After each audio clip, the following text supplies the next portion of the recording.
welcome to service. You're welcome to Friday Night Church. God bless you. Oh, you Jazzy, Pastor Jazzy.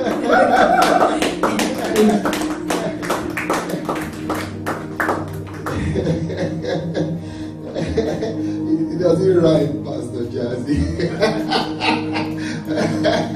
Oh God, thank you so much. Father, thank you for your presence. Thank you, Lord. Thank you for your presence that had been here before we came. Thank you for your presence that is still here. Thank you, Jesus, because we are traveling at your speed. Thank you for everyone present tonight. Blessed be your name. I just want you to think, like tonight, I just want you to reflect. I just want you to reflect tonight about yourself, about where you started from in life, about when you began to realize who you are, or when you were able to come to consciousness of who you are. The moment you were able to realize that, oh, this is me, and you began to decide,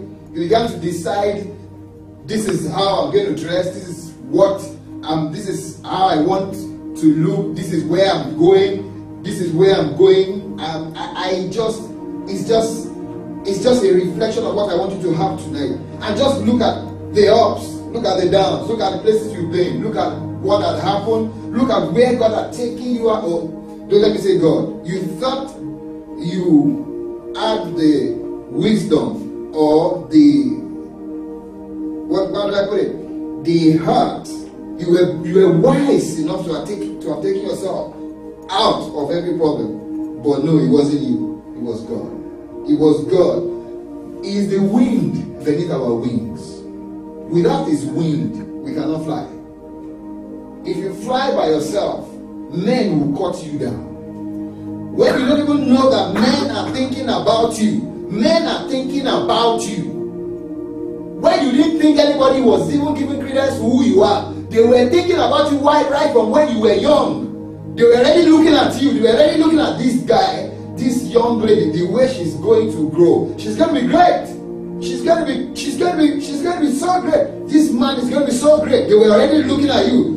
When somebody is watching out or looking out for you, you don't know who is looking out for you. You only know you are looking out for yourself. You don't know who wants to hunt you down. You don't know who is laying ambush for you. You don't know. You only know that. You only know where you're going to. That's why sometimes, we get prepared. We are so prepared. Some of us carry our guns around. But like I said on the last service, this gun does not save you. It only takes somebody who is alive and has the strength to go for your hustler before you can reach your gun. If you have been shot dead before you reach your gun, you are not going to reach your gun. Many are dead today who were carrying sophisticated weapons who were not able to reach their sophisticated weapon. So it's not about the sophistication of what you have, but it's about the power of God that keeps you. It's either it's keeping you or you are walking away from it. Even when we walked away from his presence, even when we walked away from him, even when we did not understand that he was with us, he was with us. That's why we're here tonight. If you think about the people, or some of our friends are dead. Some are not even as old as we are, they are dead. Some are dying, as we're talking about. Some right now are in the hospital. Some, like I said in last service, the fact that you can go to the hospital, you can go to the toilet and do whatever you want to do by yourself. You are not in the hospital. No aid is a miracle. The fact that you can decide this is when I want to eat, how I want to eat, what I want to eat is a miracle. Because those that are within the prison door cannot decide what they want to eat, when they want to eat, and how they want to eat. They cannot even decide what they want to wear. They have a regular uniform with a number. That's their identification. It doesn't matter what you have been through. It doesn't matter what hurdles you've scaled. It has been the hand of God. And it's only the hand of God that's going to take you or see you through. Don't put your trust in man, because man will fail you. Man will disappoint you. Man will give you promises and fail. It only takes those who have the Spirit of God to hold on to a promise, make a promise, and the promise comes to pass. If you don't have the fear of God, you can't make a promise and keep to it. It only takes you having the fear, because when you have the fear of God, you don't want to hurt your neighbor. First and foremost, you will not even make empty promise. But when you don't have the fear of God, you don't care. You don't care what happens to this person. The People are in disappointment today, living in disappointment and heartbreak because they trusted another human being like them. You can't trust another human being. He doesn't have the capacity to help you if God does not help you. That's true. He doesn't have the capacity to lift you if God does not lift you. As a matter of fact, if God does not give your parents the grace to help you, they cannot help you. Some of us, our parents led us astray. Our parents abandoned us. The Bible says, God said, even if a suckling mother, that is a woman that has a child that she's breastfeeding, abandons her child, that means it's more than possible. People are abandoning day-old babies. They are flushing day-old babies in the toilet. I know of a woman who flushed a 7-month-old baby in the toilet. I'm not talking about what I read from book. I'm talking about what I know. So it is not about the relationship you have with whosoever. It is the relationship you have with God. That's why you are here. That's why you can still wake up and make a decision, even if it looks like God is not in the picture. The fact that you still have the breath in you, God is in the picture. Say thank you, Jesus. Thank you, Jesus. Do you know who is watching you? Do you know who wants to hunt you down? Do you know who has plans to cut you short? It has nothing to do with your age. I tell people, if you are not too young to die, then you are not too young to be hurt by another person. You don't even know. Even your best friend sets you up. Your special advisor, somebody that has been giving you advice, counsel, that have been on point, decides to turn away from you and give you something else. Absolutely. So what and who, where will you put your trust? Those are things you need to think about when you're alone. Some of us think it's because we know how to maneuver our ways. Oh, I think I am so good at driving. That's why I've not been involved in any accident. Some that were far better than you are dead. Some stunt men are dead. Born for stunts. It's not by power, it's not by might, but by the Spirit of God. The only one who owns the breath that we have. I said in last service, I said, I am not living by the aid or help of an oxygen tank. And I'm still saying I'm not using this to laugh at those who are having that. I'm only saying, God, I know and I appreciate you. I appreciate you. I appreciate you. At every point in time, let it be at the back of your mind that is only God that has gotten your back.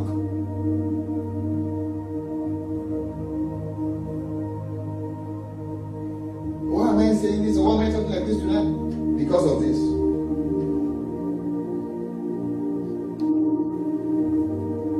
Yes, a man.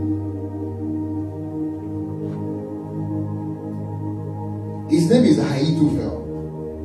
Ahithophel happens to be a special advisor to the president of a nation whose name is David. David so believed in his special advisor because it is said that this guy never gave an advice or a counsel that failed. His advices and counsels were spot on at every point in time. We have people like that in our lives. We have people like that when you go to at every point in time, they will give you spot on. Then one day, something happened to David, the head of state. His own son rebelled against him and wanted to topple him over in government. He was going to take him over. And David didn't want to kill his son. So rather than go into battle with his son, he decided to leave the entire state, the entire country, the entire nation, and run away from his own son. Guess what? His special advisor did not live with him. his special advisor just switched to the next person, because that's where his food will start coming from. So if you think you have somebody that so believes in you, when you get into trouble, that's when you know if that person is actually true or fake. Because some of us, we get so close. I don't care what relationship you think you have with this person, friends, brother, relative, cousins. Everybody falls into this. David ran, his special advisor stood with his own son, and he began to give counsel and advice against his own former head of state, or still head of state, but we don't know who is there because the son are taking over. And he said, you know what? Give me 12,000 soldiers. 12,000. And I'm going to go after David when he's very discouraged and tired and asleep. As soon as we show up, the entire army around David will run, and then I will kill David. That used to be his special advisor. That used to be his best counselor. A man that whenever he gives counsel, God opposes his counsel. Let me tell you something. It will work for you when you are with the right person who is doing the will of God. If you take the same gift elsewhere and try it against the call of God, it will not work. Now, when I say the call of God, some of us are just children of God, working in our different business areas, different places, different workplaces. We're just doing our business, doing our own thing. We're just careful. And some people just don't like your face. For no reason, they just don't like you. They just don't want to see you. Every time you show up, they don't like you. They're not happy. They detest you being around. When you smile, they are sad. Because you smile. When you are peace or you want to celebrate, they are angry. They are asking themselves, why this celebration with all we are doing? One question: what did you do wrong? Nothing. The fact that you are just alive, handsome, or beautiful is annoying them.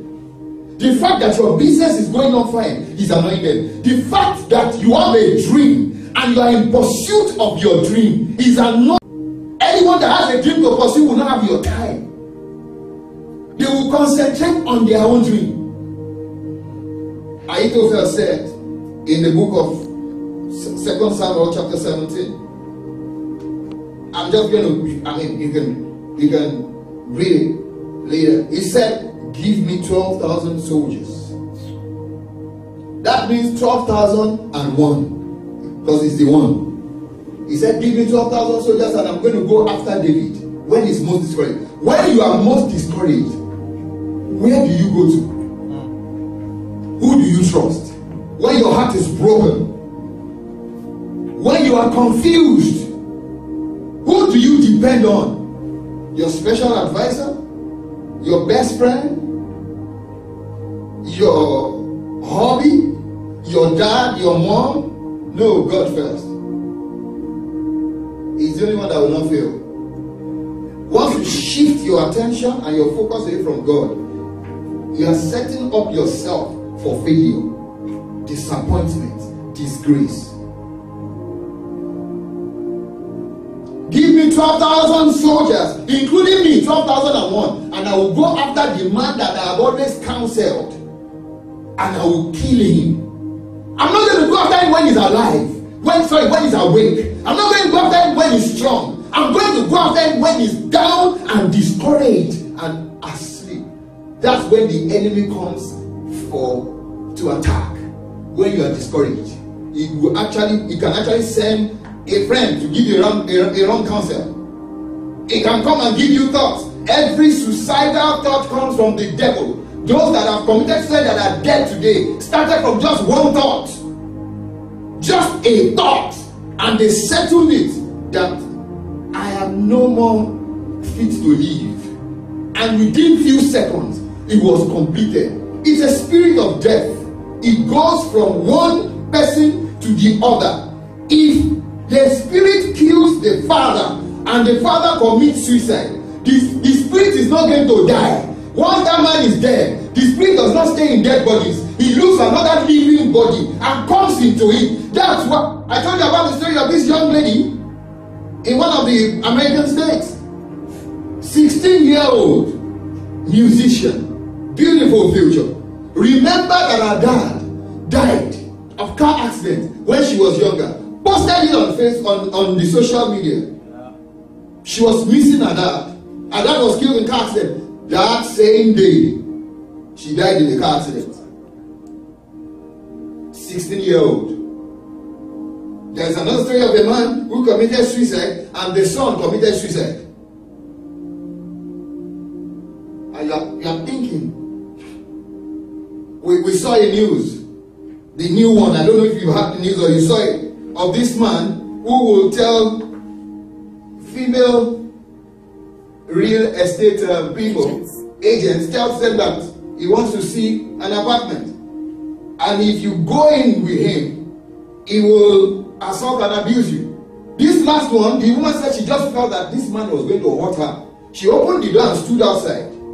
The guy could not do anything, just pushed her over the floor and wanted to strangle her. For what? What do you think? I said, my wife, I said, what do you think is behind that? Somebody you don't know, for no reason wants to kill you. Some people told somebody to take their pictures, took the pictures, they didn't like it, and they shot him. Another one, what do you think that is? Some people say the person has mental problem. Mental problem is not mental problem, it's a spirit. That's why people, when they do something, they will say this to you. When they do something very bad, they will say, I didn't know what came over me. I didn't know what made me do it. It's an evil spirit. Evil spirit walk around, prowl around, looking for the body to take on, to do destruction. Ahithophel said, when he's discouraged, when you are discouraged, what do you do? Discouragement leads to frustration. Frustration leads to depression. Depression goes to high blood pressure or suicide. The Bible already said, do not worry, be anxious for nothing. Why did the Bible say that to us? Because once you are anxious for something, you begin to worry. Once you begin to worry, you will unconsciously begin to walk in that thing. You are not sleeping well at night. You cannot eat well. It begins to affect you. You are frustrated. Depression sets in. Then they go to the hospital. They give them antidepressant that they cannot easily go off, because they have to continue using it.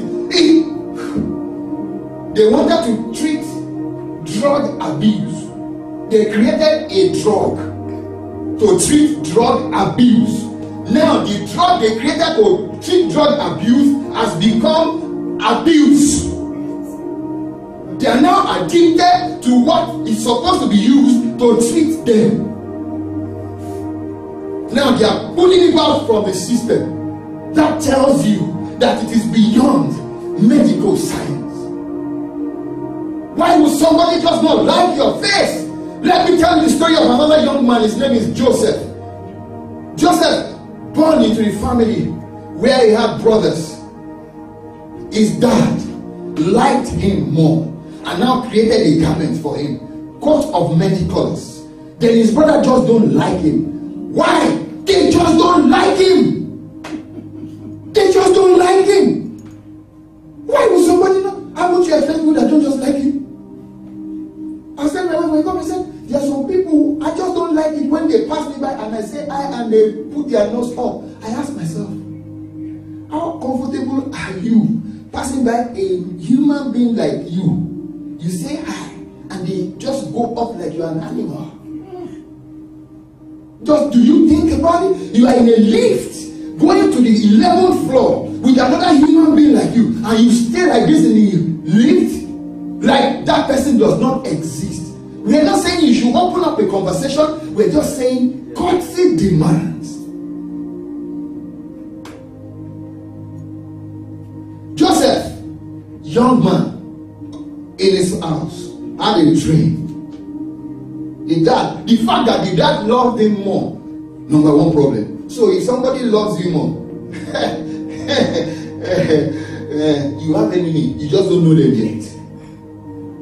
You don't know them yet. Joseph had his brothers. They didn't like it. To now make it worse, he now dreamt. He now said, let me just use this one. He said in this dream, I see sun, moon, and stars. Now, he was referring to his brothers as stars. He said, but your star and the sun and the moon bow down to my star. Hey, somebody that they didn't like. They didn't like you. They are not dreaming the dream that they saying they are bowing down to you. Good. You didn't even keep it to yourself. You went to them to gladly and excitingly share the dream. And they looked at you. They even smiled. Do you know how many people you call friends today that are smiling with you? As a matter of fact, in church they are raising hands and saying hallelujah with you, but in their heart they are wishing that you do not deserve the blessing God has given to you. You don't know who is standing beside you. And one funny thing, a good person with a good spirit trusts everybody easily. Trap. It's only the evil one that everybody is in trouble. Why? Because to be corrupt, everybody is corrupt. To be pure, everybody is pure. Now that's trouble. Because you can't trust everybody. His own blood brothers from the same dad, biological brothers, did not like him. Guess what? One day his dad told him to go and check on their welfare. And as he showed up from afar, his own brothers said, here comes the dreamer. They are not age mates, they are older than him. Now in that dream, did you hear Joseph say that they were stars? He didn't say that they were not stars. He only said, your stars bow to my star. In other words, they were stars. In other words, everybody was born to shine. If you concentrate on your star will shine.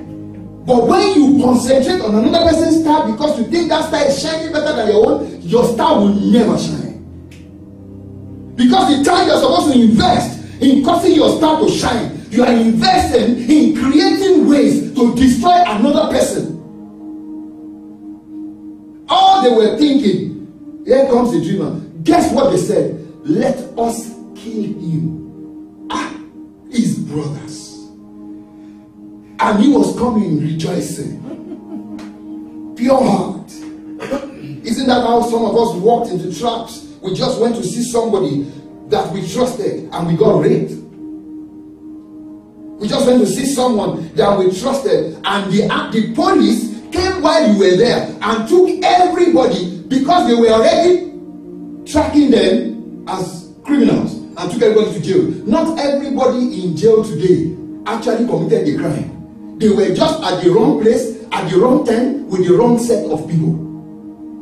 And let me tell you something. Some actually, when they were supposed to confess, said, oh, these are them to say, no, it's not part of us. They said, it's part of us. Why? Because they felt when everything was good and they were putting food on the table, you ate out of it.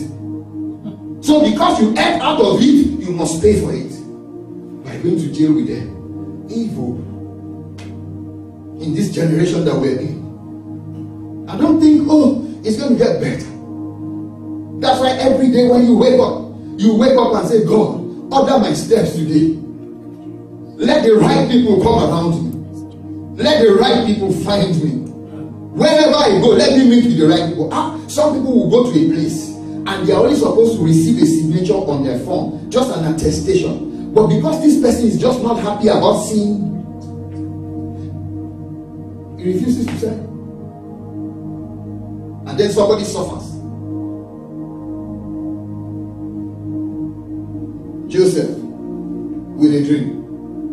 What about Haman, Mordecai, and Esther? Haman was next to the prime minister of his nation. And there was a man who sits at the gate. Look at where he brought himself down to. A gate man who is just always happy and excited Whenever people are passing by, he greets them, he's happy, he says hello, he says hi, shakes, hugs. But you are just not happy. You are the second in command. You are the vice president. And that gate man is annoying you. And you now concentrated your time, effort, and creativity on how to get that man down. And all you started to plan from that time was this guy, Mordecai, at the gate must die. And that's what he kept plotting. He kept plotting. He went to the king. He first found out which tribe.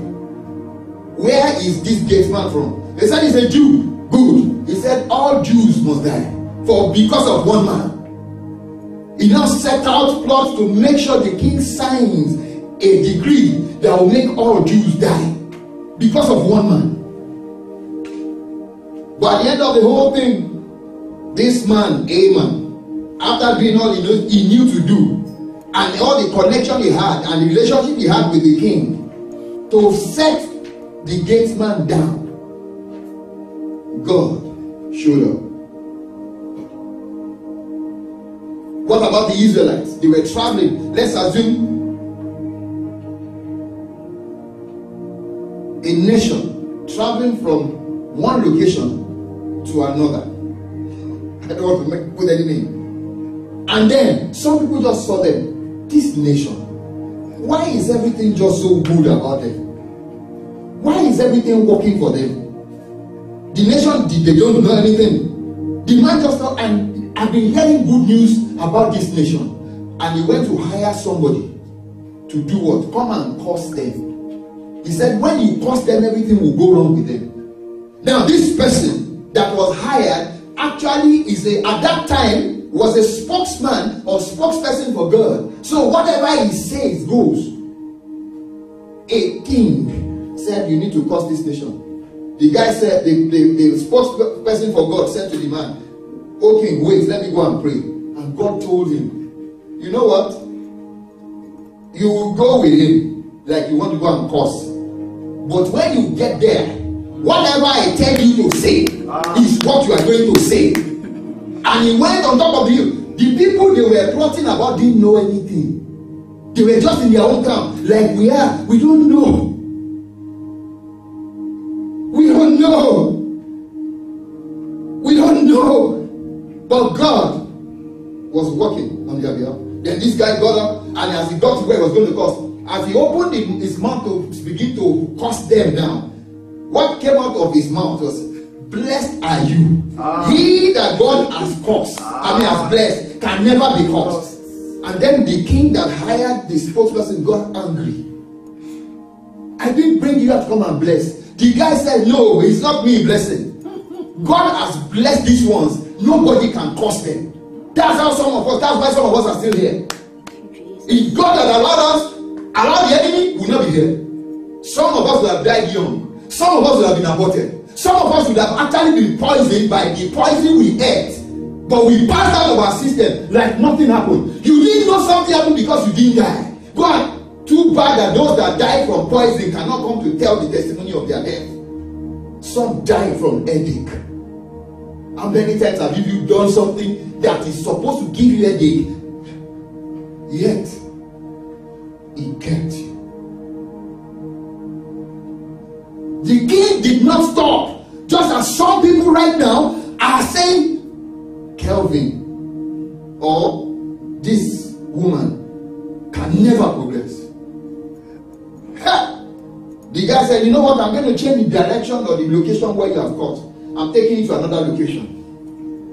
And he went with him. The spokesperson that is supposed to be speaking for God still went with this king. And when he got there, when he was supposed to curse, guess what came out of his mouth? He said, "There is no enchantment against Israel." Because Israel was the nation we were talking about. Or let's just say there is no enchantment against Jazzy. Even while I sleep, somebody is saying, "Jazzy this, Jazzy that," and God is saying, "Hello, you are wasting your time." Yes. There is a man called Laban. Laban was going to go after Jacob when Jacob left his company, his house. After he had used Jacob in his company, cheated him, changed his wages, his salary 10 times. made him suffer, made him work 14 years for a woman Jacob signed to work 7 years to marry. And then one day Jacob ran. And when days after Jacob had left, Laban realized Jacob had taken up. He took his armies and he was going to go after Jacob. And the Bible said, God showed himself to Laban in Egypt and told him, be careful, leave Jacob alone. That's exactly what God is doing on our behalf right now. Hallelujah. You don't know. Some of us even think because everything is going smoothly, you don't have any challenge. Let me tell you, some people, their challenge is not going to happen when everything is going smoothly. It's at a certain time in life. Maybe a disease, maybe an infirmity, maybe marriage. Everything will work well until the person wants to marry. Then you realize this person is going from one marriage to the other. Everything is on, and you are wondering, what? Why? But God, some died in their pain, but God has delivered us time after time. Why? Because we are not meant to die a ruthless death from the enemy. We are going to die when it's time, gloriously. My life, your life, is not in the hands of any man. My success, my joy, my break forth is not in the hands of any man. It's only in the hands of God. It's not in the hands of a doctor. It's not in the hands of a lawyer. It's not in the hands of a government. I am governed by a company or an organization or a kingdom whose kingdom is far above what humans can comprehend. The Bible says when Jesus left, he gave peace that human mind cannot comprehend. That's why you'll be in trouble, and trouble will not be on the inside of you because you have peace.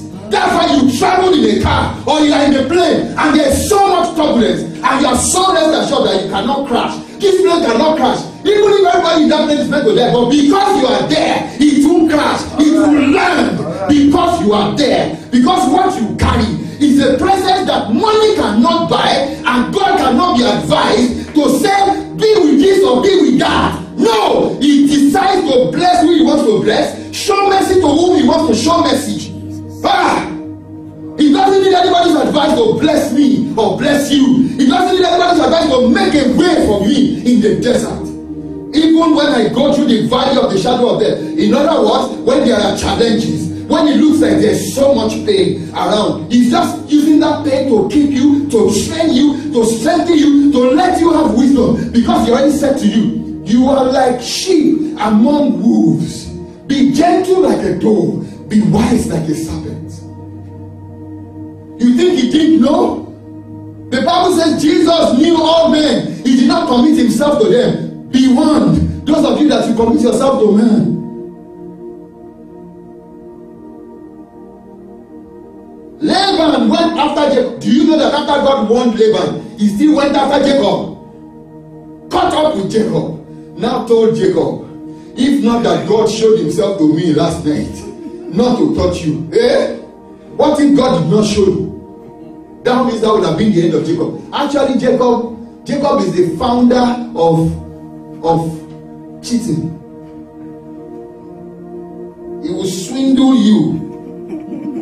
You will swipe your card, you think money entered your account, but it didn't. That's who Jacob is. When God was ready for him, God had to change his name from Jacob to Israel. So it's not about who you think you are. It's God's thoughts are higher than our thoughts. His ways are higher than our ways. That's why somebody who has messed up, who has committed whatever sin, God comes to his level, yes, brings him or her up to his bosom, and begins to say, I'm going to help you.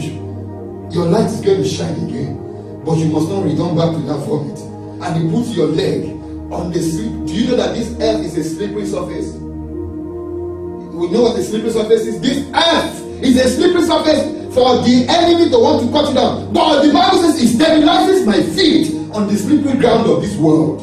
So as slippery as it is, I don't know it's slippery. Why? Because his angels are bearing me up in their hands. His presence is with me.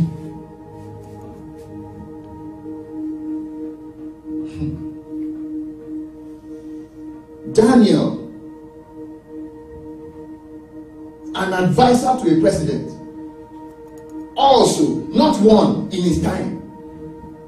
A king passed a decree. Now let me tell you why the king passed the decree. They chose 120 people to become princes over many places like states at that time. Now, some of them are supposed to report to Daniel, who happens to be a foreigner that was brought into their land. So because of that, they were not happy. So they said we're going to look for something, a sin. That's why you have to be careful. Something that he does wrong, so that they will take it and go use it against him before the king. So they now went to the king. First, they made a plot. They said, King, since you are the king, we want to have you have honor.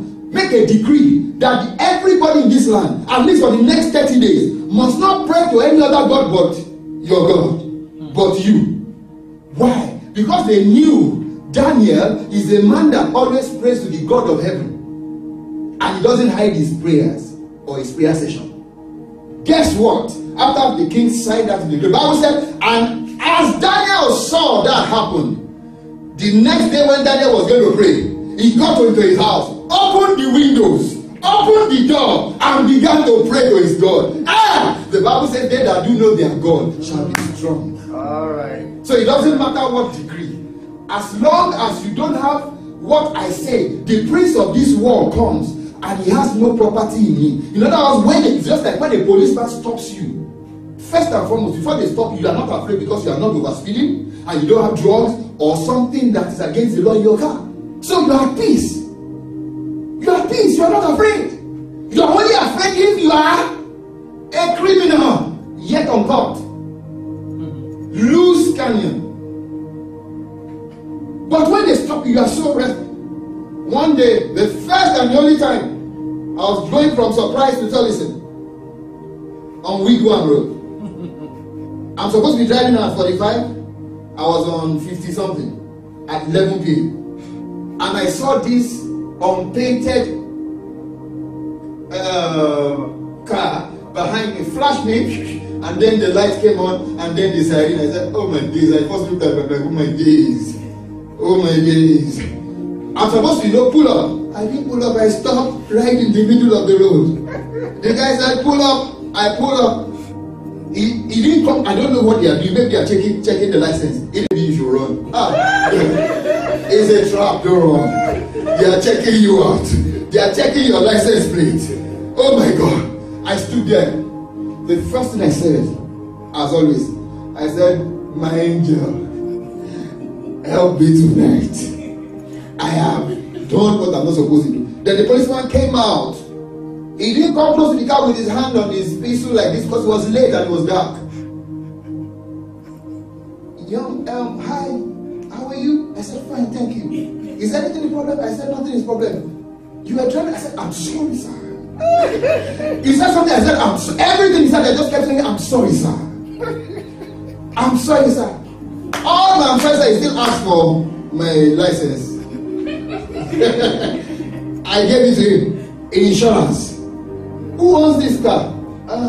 My fiance. Where are you coming from? Surprise. Where are you going to? Tolleson. He went. He came back and asked the same question. Where are you coming from? In my mind, I was going to be angry, but I said to myself, you better don't be angry here. Surprise! Where are you going to? Tolleson. I'm sorry, sir. I'm sorry, sir. I'm sorry, sir. It's okay. It's okay. He went away to check. He came back.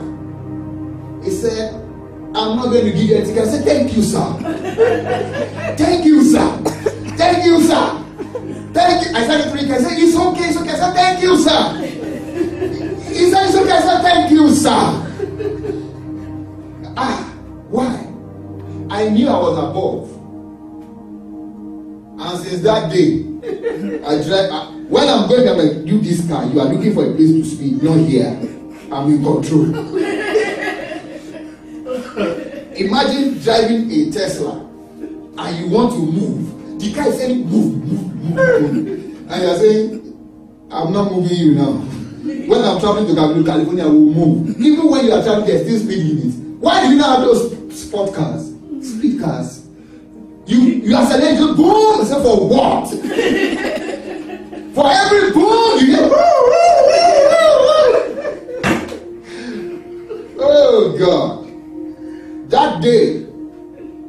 I learned. As soon as I got to my brother, I said, my angel saved me. Guess what? As at that time I was in married, I called my fiance. She was asleep. When the policeman was checking, I called her like 20 times. It's so strange. That's somebody that will talk me home from Surprise to Tolleson, 30 minutes drive. But that night, God made sure it was me and my ears. And I didn't use it because it was cool, so I rolled down the glass. Free hair. I was just enclosing, you know. I think I was even speaking in tongues. To commit crime. But some people take their liberty for nonsense. So I said this to say, make sure that when the enemy wants to strike, or is planning to, or you know that the enemy wants to strike you, make sure you don't have anything in your property which the enemy can say, this one is a liar, this one is a, this one is a, this one is a, this one is a, because for every of those things it's like you open the door. That's why we are careful. That's why you have the fruit of the Spirit, self-control. There are times you are so angry and all you have to do is smile. Your smile will be different at that time. It will be cooler. Haven't you been in a workplace where they already trained you that the customers are always right? Do you fight? Because you know that you fight your pay, you fought it. You just fought your pay.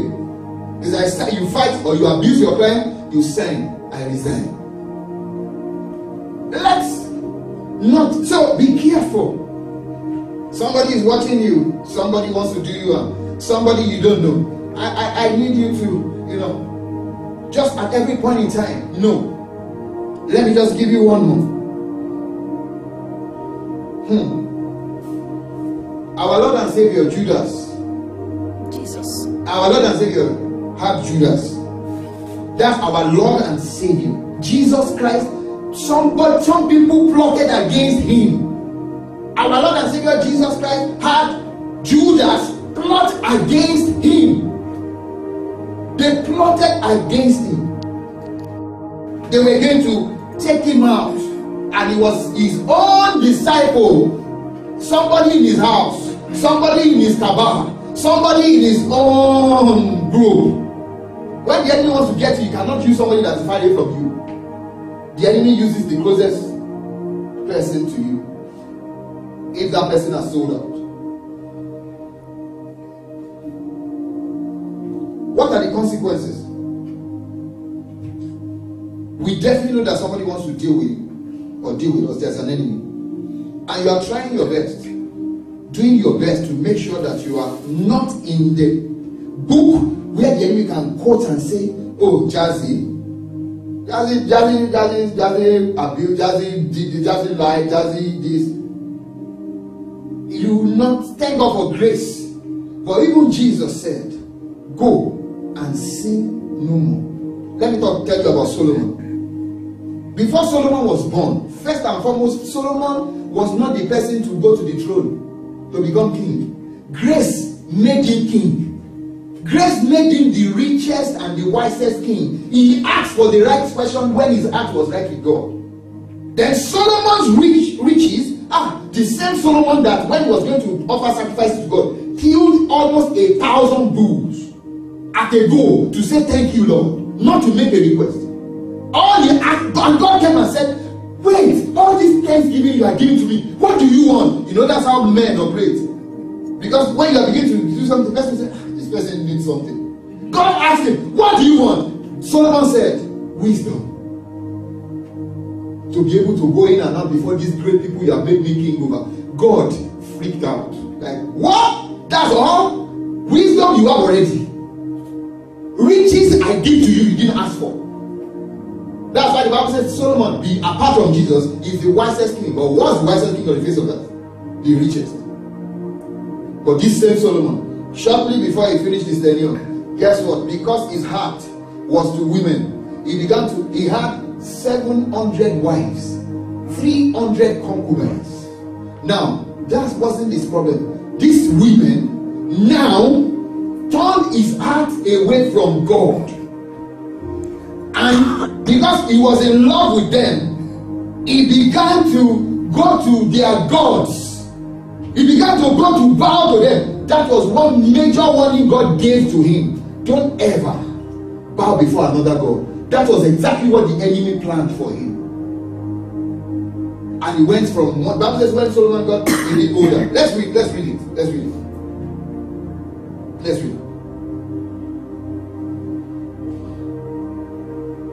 1 Kings chapter 11. 1 Kings chapter 11.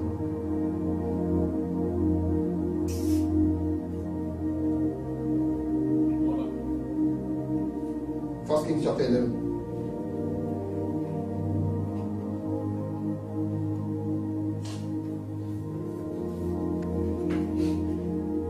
Are we there? Amen. From verse 1.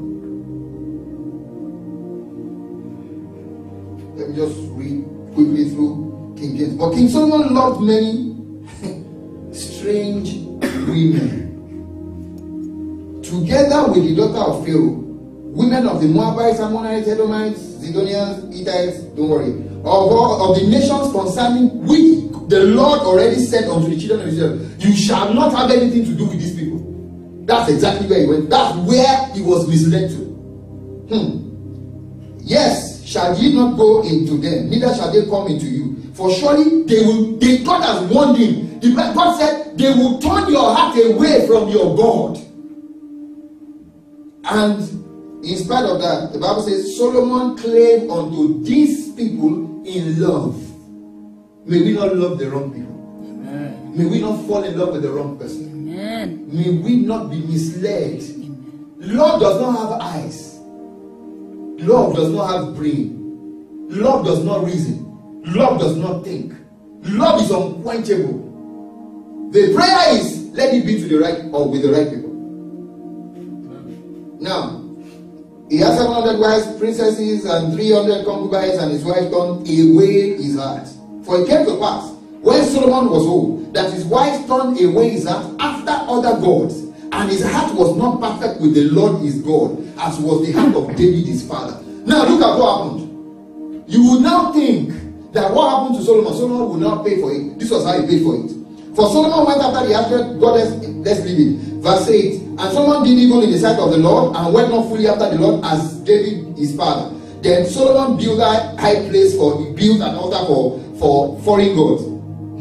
Now let's go to verse 8. And the Lord was angry with Solomon, because his heart was turned away from the Lord God of Israel, which had appeared unto him twice, and had commanded him concerning this thing, that he should not go after other gods. But he kept not that which the Lord commanded. Wherefore the Lord said unto Solomon, for as much as this is done of thee, and thou hast not kept my covenant and my statutes, which I have commanded thee, I will surely rend the kingdom. In other words, take the kingdom from you, and will give it not to your child, your servant.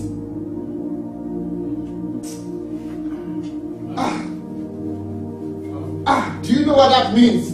He now went on to say, notwithstanding, in thy days will do it for David thy father. Imagine, David left a legacy of holiness and righteousness for Solomon. He kept Solomon. Solomon left a legacy of evil for his own children.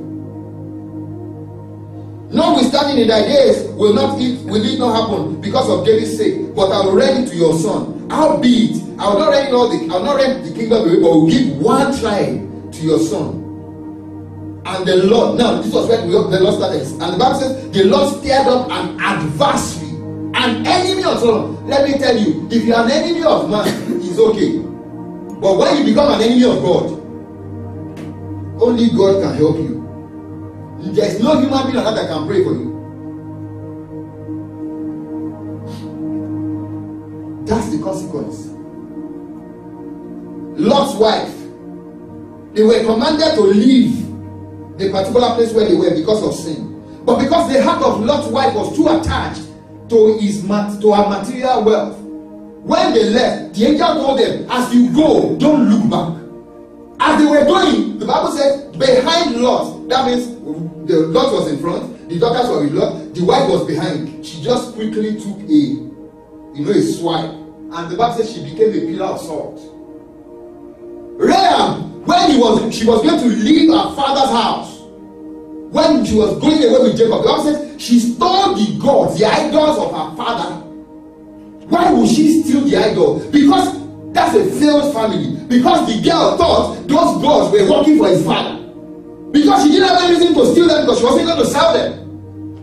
That was why when God came to Jacob to say to him, Jacob, it's time for you to do this and that. First thing Jacob said was, bring down the idols in this house.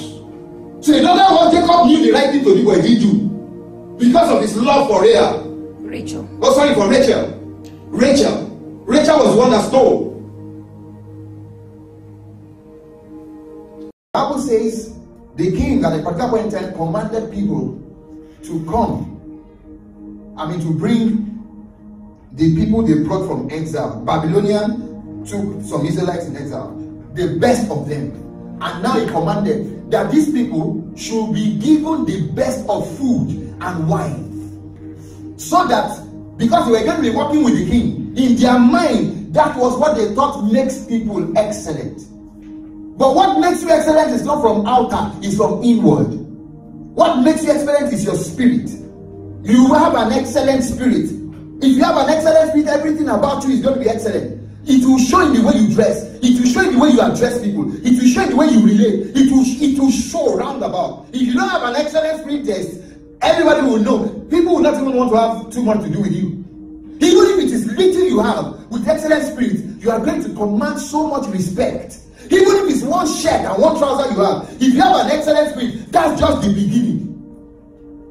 That was what Daniel had. And Daniel proposed in his heart that everything the king had commanded is everything against the law God had given to them where they were taken captives from. So because he had changed location, it didn't mean that, okay, now that I've changed location, nobody is watching me. Let me just enjoy. Let me eat what I don't eat. Let me drink what I don't drink. Most especially in the king's house. This is what I want to tell some of us today. Because you are not being watched does not mean God is not looking at you. Your loyalty is to the Almighty God, not to human being first.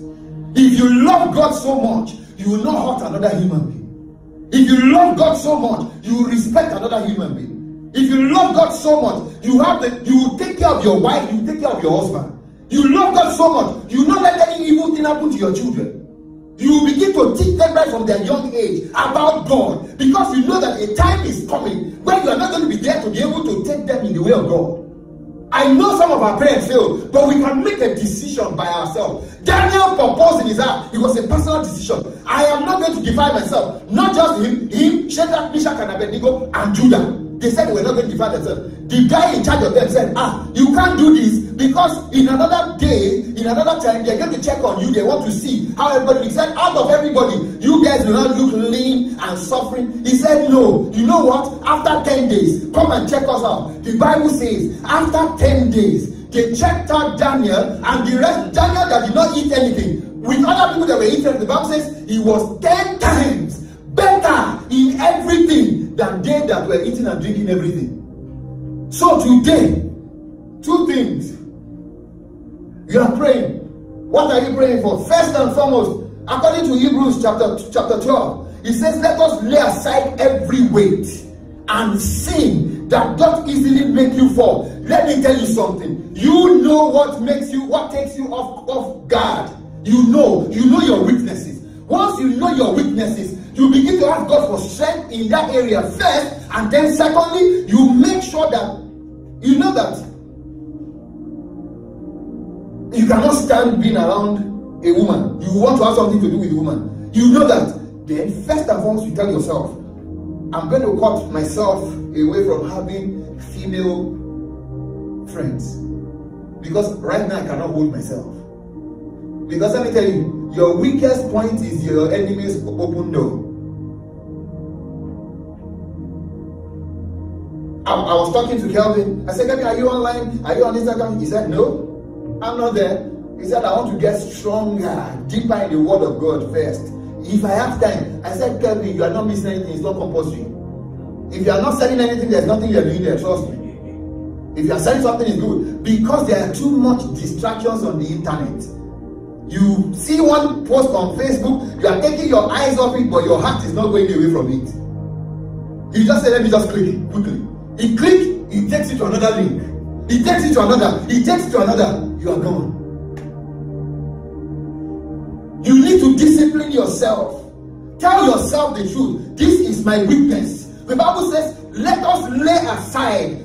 If you read the story of where Jacob told Rachel, or everybody is asked to bring the idols, the Bible says he took all the idols from them and buried it somewhere and then moved to where God told them to go. In other words, he wasn't taking these strange gods or idols into the promised land. You cannot take idols to where God is taking you to. You cannot take your weaknesses to where God is taking you to, because that weakness will pull you down, disgrace you and bring you shame.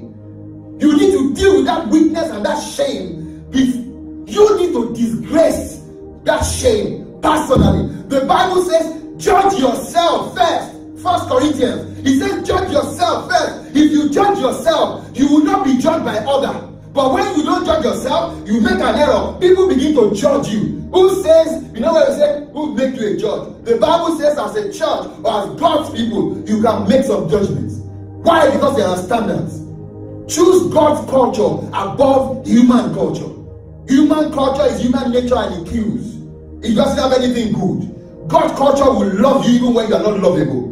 That's why it's written. Where love has no color. Love has no color. Love knows if you are, doesn't know if you are black or blue or you are green. Love just loves you the way you are. Love loves you if you are rich. Love loves you if you are not. Love gives you a place in front. It doesn't matter what you are wearing or what is in your account. Discipline yourself. Run from anything that will make you fall. When you have been able to do that, then the next thing, the offensive. You want to now say, okay, now I want to deal with the enemy. Let me tell you something. You cannot deal with the enemy. The battle is not yours. It is the Lord's. Don't forget, the king hired somebody to come and curse them. The guy got there and said, anybody God has blessed cannot be cursed. That's why God is the rock solid pillar that holds us strong. He is the one that says, I will never leave you. I will never forsake you. This water will not run you over. This fire will not burn you. Even if your mother that breastfed you abandons you, I will be there with you. Let your trust be in God today. Let your trust be in Jesus. There are enemies. That's why the Bible says, no weapon formed or fashioned against you shall prosper. That means there are weapons. You can be so rich materially, have everything, and you are not happy emotionally. That's the devil. I want us to pray. I want us to close our eyes and pray. Lord, help me. Tell the Lord, Lord, help me. Jesus, help me. I depend on you. You are my strength. You are my helper. You are my God. You are the way. You are the truth. You are life. You are the one that makes ways in the desert. You are the one that you are the shepherd of my soul. You are there constantly. While I'm asleep, you are watching over me. Help me. Help me by your hands. You have promised to help me. I receive your help. Saying, I receive your help, Jesus. I receive your help. I receive your help. I receive your help. I receive your help. I receive your help. I receive your help. For my home, I receive your help. My marriage, I receive your help. My children, I receive your help. My businesses, I receive your help. My dreams, my career, I receive your help. I will not be put to shame because you are my helper. God does not fail. The Bible says he keeps in perfect peace he whose heart is stayed on him. In other words, if your heart is depending on God, it cannot fail you. It might not come in your time or as you expected, but it's coming. It will come at his own time. Lazarus died before he showed up. Lazarus was thinking before he showed up. So that tells you, you are not, the calendar you are looking at is not the calendar of God. The time you are checking is not the time of God. As a matter of God, as a matter of fact, God created time, stood out of time, and controls time. That's why it says, time and chance happens to them all. I say, God is time, God is chance. He's the one that gives you time to make you find the chance. Say to the Lord, Lord, my battle is yours. The battle is yours. The battle is yours. What can I do without you? Thank you for fighting my battles. Thank you for fighting my battles. The Israelites did not know that somebody was trying to curse them. Yet you were fighting. That's how you are fighting on our behalf right now. You are fighting on our behalf. You are fighting on our behalf. Thank you because we have victory already. Jesus already gave us victory. We have victory that dictionary cannot explain.